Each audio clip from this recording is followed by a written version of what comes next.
Hello and good afternoon, all. I am Dr. Rabab Kaur. I am a physiotherapist who has specialized in musculoskeletal. I am speaking on the behalf of School of Medical and Allied Sciences, Calcutta's University. So today we'll be discussing another practical of ours in biochemistry, practical number 5, that is to identify the structure of electrolytes, acid-base balance, and water in the human body. So we have been discussing about electrolytes, acid-base balance from our previous years in our schools. Now let us see what happens when any of these electrolytes are absent in our body, or if there is any kind of imbalance in our body due to absence or presence of excess of any one of the electrolytes. The objective of our today's practical is to identify the structure of electrolytes, acid-base balance, and water in the human body.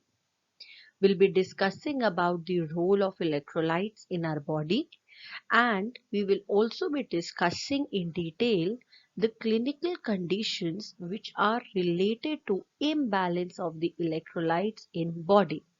We'll be discussing each of those conditions, a little more about them in detail. So, introduction.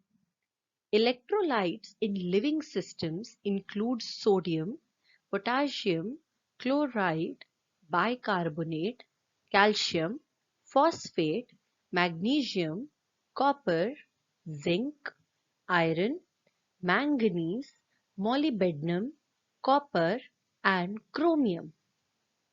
In terms of body functioning, six electrolytes are most important. So we have seen that these are the basic electrolytes which are present in the living systems or the body of an organism. But out of all these electrolytes, there are six electrolytes which are most important in our body for survival. Those six electrolytes are sodium, potassium, chloride, bicarbonate, calcium, and phosphate. To know more about what these electrolytes are, I have included a short video and we will be discussing them in detail via that video. Now let's read more about the role of electrolytes in detail. These six electrolytes, the electrolytes which were the most important electrolytes in our body, the six of them, aid in or help in nerve excitability, endocrine secretion. So our endocrine system is responsible for hormonal secretion, membrane permeability, buffering body fluids, and controlling the movement of fluids between the compartments. The ions enter the body through the digestive tract. More than 90% of the calcium and phosphate that enters the body is incorporated into bones and teeth, with bones serving as a mineral reserve for these ions. So if at later stage in our life we have calcium deficiency in our blood, the bones and teeth release calcium in minimal amount so that we are not completely deficient of it. In the event that calcium and phosphate are needed for other functions, bone tissue can be broken down to supply the blood and other tissues with these minerals. Phosphate is a normal constituent of nucleic acids. Hence, blood levels of phosphate will increase whenever nucleic acids are broken down. Proceeding on, excretion of these ions, now we have already ingested the ions through our diet and they have been absorbed by our body in the digestive tract. Now the excretion of these ions occurs mainly through the kidneys, with lesser amounts lost in sweat and feces. So it is mainly via urine they are lost, with lesser amounts are lost via sweat and our feces. Excessive sweating may cause a significant loss, especially of sodium and chloride.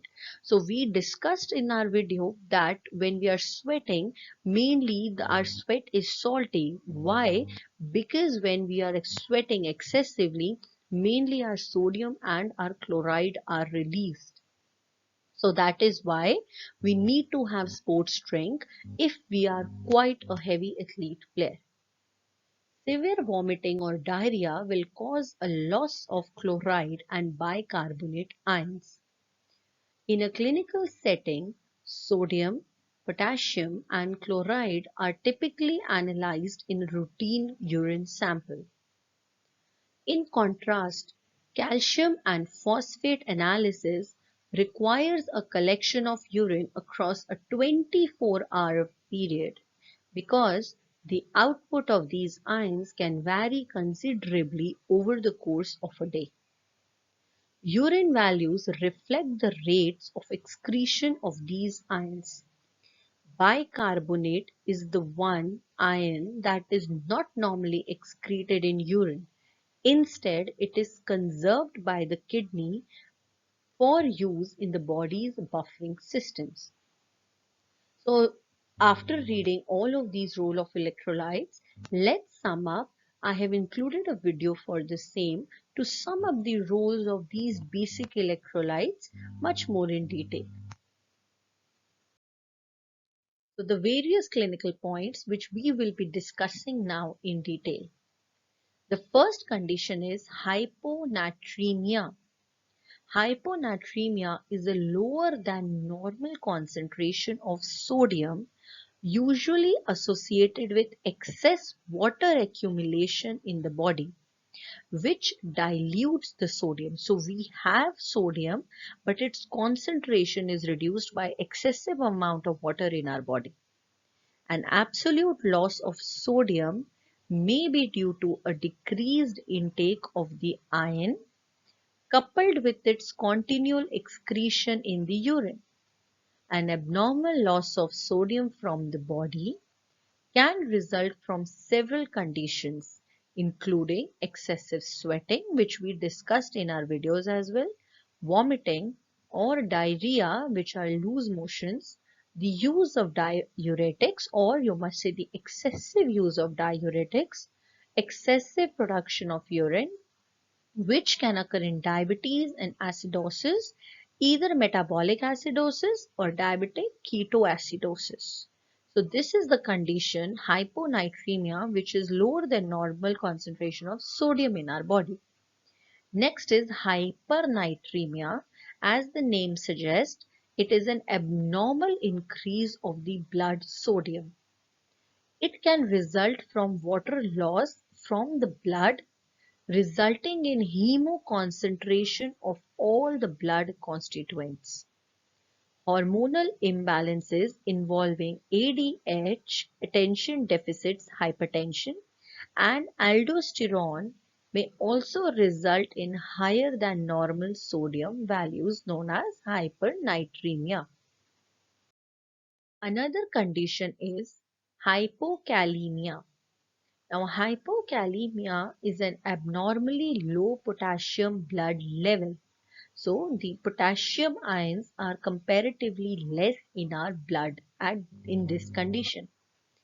Similar to situation with hyponatremia, that is low concentration of sodium in body, hypokalemia can occur because of either an absolute reduction of potassium in the body or a relative reduction of potassium in the blood due to the redistribution of potassium. An absolute loss of potassium can arise from decreased intake, frequently related to starvation. It can also come from vomiting, diarrhea, or alkalosis. So the females who undergo dieting have the symptoms of dizziness, irritability, generally lack hypokalemia or potassium. Next is hyperkalemia. It is an elevated potassium blood level which can also impair the function of the skeletal muscles, the nervous system, and the heart. Hyperkalemia can result from increased dietary intake of potassium. In such a situation, potassium from the blood ends up in the ECF, that is extracellular fluid, and abnormally high concentrations. This can result in a partial depolarization or excitation of the plasma membrane of skeletal muscle fibers, neurons, and cardiac cells of the heart, and can also lead to an inability of cells to repolarize. For the heart, this means that it won't relax after a contraction and will effectively cease and stop pumping the blood, which is fatal within minutes. Because of such effects on the nervous system, a person with hyperkalemia may also exhibit mental confusion, numbness, and weakened respiratory muscles. So, hyperkalemia has quite a deadly effect on our body. Next condition is hypocholeremia, or lower than normal blood chloride levels, which can occur because of defective renal tubular absorption. Vomiting, diarrhea, and metabolic acidosis can lead to hypocholeremia.